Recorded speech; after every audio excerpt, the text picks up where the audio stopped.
Hello again, Bill Pfeiffer speaking from Marysfield.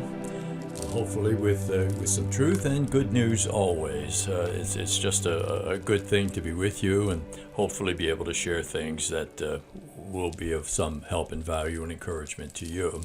Last time we mentioned a little bit about the fact that every morning after breakfast, my wife and I say a rosary for each of the 12 immediate members of our family, and then one for Mary, one for the poor souls, and then one for whoever is president. And then we actually get together at about 3 o'clock and say another rosary for Mary. And then alone, myself at night, my wife in the morning, she says another rosary. So we say 3 a day. I usually use the one that my dad used to use. He was a barber, and before he'd go to work every morning, he would say a rosary, and this was the rosary that he used. I think he got this one from his father. I'm not sure of that. But there's power in that rosary. Last night, we happened to watch on YouTube Sister Lucia. She was one of the visionaries from Fatima in Portugal. Mary visited these three youngsters there between May and October, I think, of 1917, and said some truly significant things. If we had listened, world events would truly have changed. But she had some really powerful things to say. They were her last public speaking, I think it was 1957, and it's really worth seeing. Sister Lucia.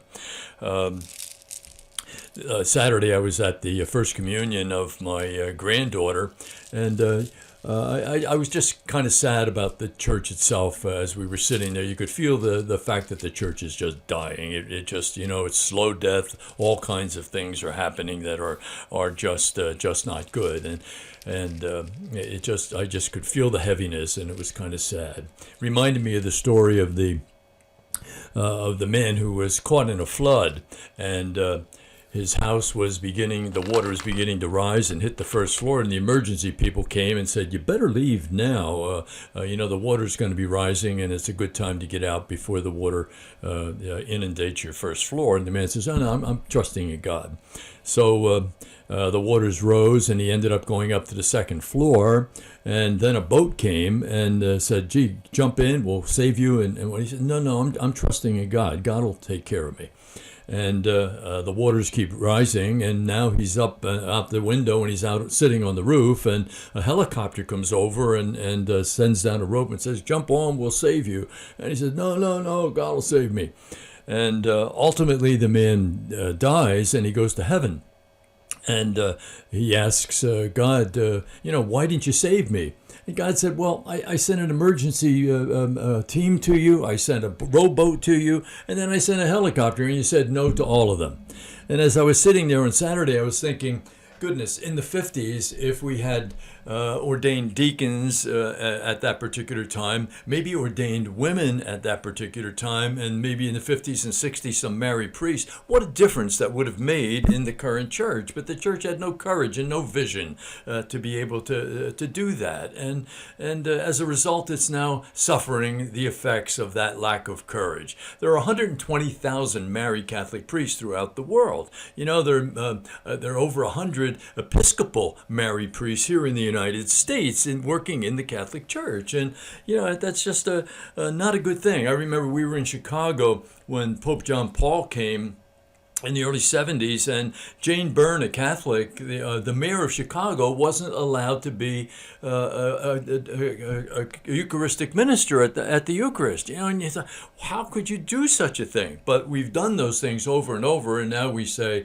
well, God will save us, God will save us. But God's already sent the boat. He's already sent the helicopter, and we continue to sit around waiting while the water rises, and nothing good is happening, and things fall apart.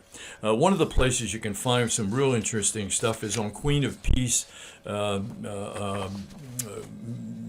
channel in YouTube. Really some good stuff that will help you to know what's happening today. We're living in very, very dangerous times for all kinds of reasons, and it'd be good to be alert to what's happening. The Queen of Peace Network will help you to really understand that.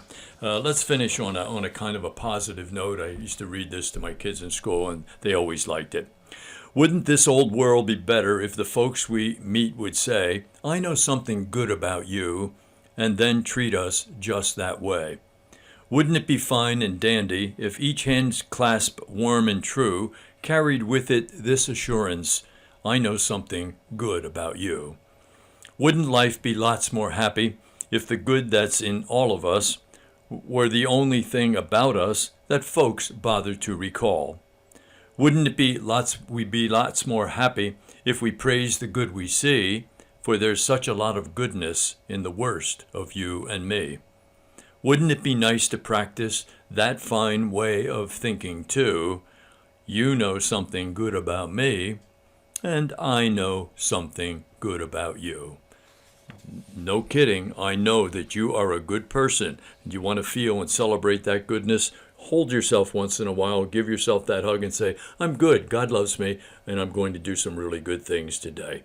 Remember always, tomorrow does depend on doing the truth today. God bless. Good to be with you. Looking forward to being with you again.